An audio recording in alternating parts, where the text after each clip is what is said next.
All right, ladies and gentlemen, we are back again with another update on the Subaru.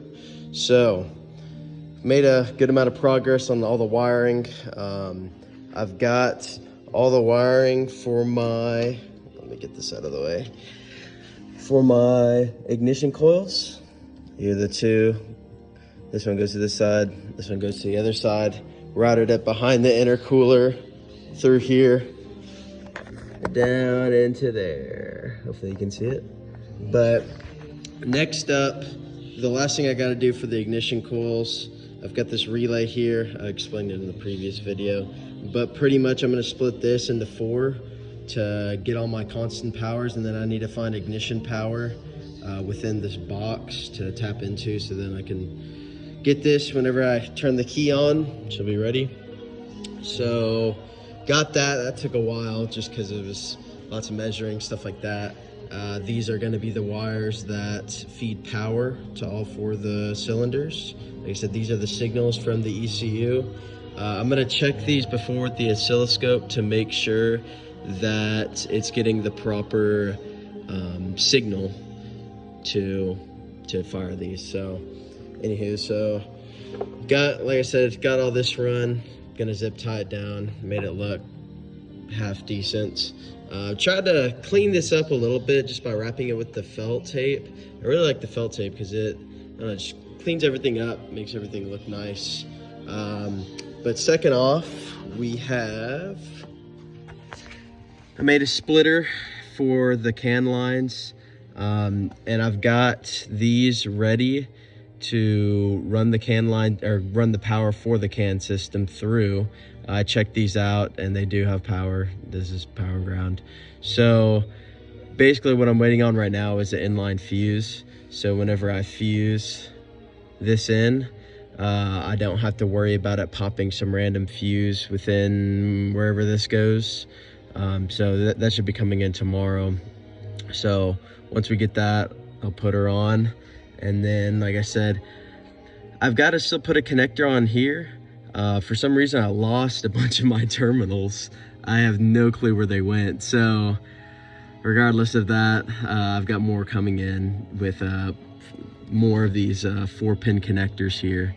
I really like these connectors. They're DTM4 Dessouche or something like that connectors. They've got rubbers on both sides and on the inside. They just make it very nice and waterproof. Link ECU uses these. Obviously, as you can tell, this is a Link product here, and they use these Dessouches. So I figured if they like them enough, then they should be good enough for my application. So that's pretty much what I've been using for this whole build, is those connectors. These ones, they're a little bit bigger size, but they still will fit onto these, whatever these are, say 18, 20 gauge wires. You just have to get the crimp tool here. You have this crimp tool here, and I just adjusted it to the 1 position to get a better crimp. I'm not sure if y'all can see that, but with that crimp, it can crimp easily onto these tiny little signal wires, onto these little bit bigger wires that I ran for everything, just because we're kind of having to go a distance. So regardless of that, pretty much once I get all that wired up and that wired up, she'll be ready to start. But I think I'm just gonna order a new cartridge for my turbo over here. This is the TD04 that comes stock in it. I'm putting a TD05 16G. I was talking to Tamika Racing, seeing if they would give me a discount. Maybe they'd sponsor the build. We're still hearing back because I just cannot justify. They already said they would give me a 15% discount, so that would be what? It'd be right under $1,000 pretty much to get one of their 18G turbos, which pretty much the exhaust side is the same size, but the compressor housing's a little bit bigger, and the turbine inside the compressor housing's a little bit bigger. So I don't think it would be slower to spool or anything. That's why I was really kind of questioning whether or not to get it, but I just can't beat just getting a $400 core which is pretty much just the middle part with the turbines on there.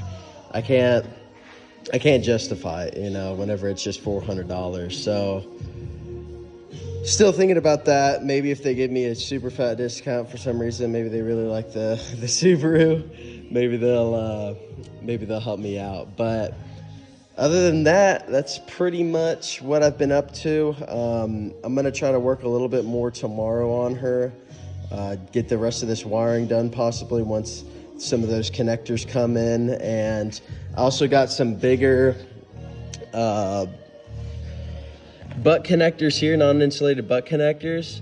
So hopefully this will go in, and then I can fit either 4 wires, or what I think I might do, just to make it a little safer, I guess, is splice 2 onto here and then splice 2 off those 2. So it goes 1, 2, 4. So I can get power to all these bad boys. But yeah, I mean, they're just simple 3-wire plugs. I wish I had it out right now so I could show you. But basically I have the ground strap right here, and that just, you know, bolts into where it bolts into the valve cover. And then the other 2 is the trigger and the constant power. So with that, like I said, it converts it all. The stock ones were 2 wires, and decided to get rid of those because I always had issues with them, and these are a little bit updated, a little bit more reliable, I suppose. But, and then I think I would have had to do it anyway with this ECU. With this ECU, it's more meant for a WRX, which the WRXs came with those. So it's possible. We'll see what happens. Hopefully everything works out there. Last thing that I think I'm gonna have to do for this air to water intercooler is I might have to run my own power to the pump for it, because, and I'm not exactly sure where the pump is. I'm guessing it's somewhere down here, because these hoses go directly to here, and I'm trying to remember if there is a pump somewhere on the actual intercooler. I highly doubt it. That wouldn't make much sense.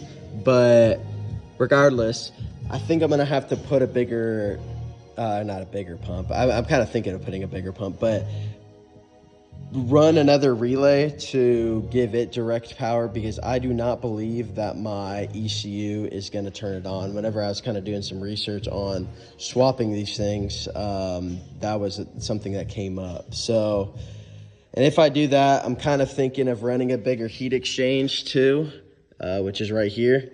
I've seen some guys do the Mustang Cobra heat exchanger. It's a little bit bigger, has more capacity, and then they also put a bigger pump on there just to get this stuff ice cold, you know, give it good, reliable, consistent temperatures, you know. So with that, I think that will be the last thing before I get to start this thing up. Excited to show you that whenever you turn it on, there's a sweep. There's a sweep of the tachometer here. It's kind of cool. Unfortunately, I still need to get a new battery, but I hooked up the battery to do some testing to see if those wires were hot. And yeah, obviously they were, but whenever I turned it on, there's a gauge sweep, so that was kind of cool. So I'm excited to see what she has to offer once I get it all started up. Especially with this downpipe here, she is going to be loud because it's going to be open downpipe whenever I first start her up. So it's going to be interesting. But regardless of that, I have a family reunion coming up. So unfortunately this weekend I won't be able to work on her, but that, you know, family reunion will be nice. So other than that, guys, get real with your faith. Times we live in now are no fun, and I think the only answer here is God, or I know the only answer here is God, and that God is Jesus Christ. Read your Bibles, man, do some research, figure it out for yourself, but with God on your side, anything's possible, guys. So anyway, with that, I'll talk to you guys later. Yeah.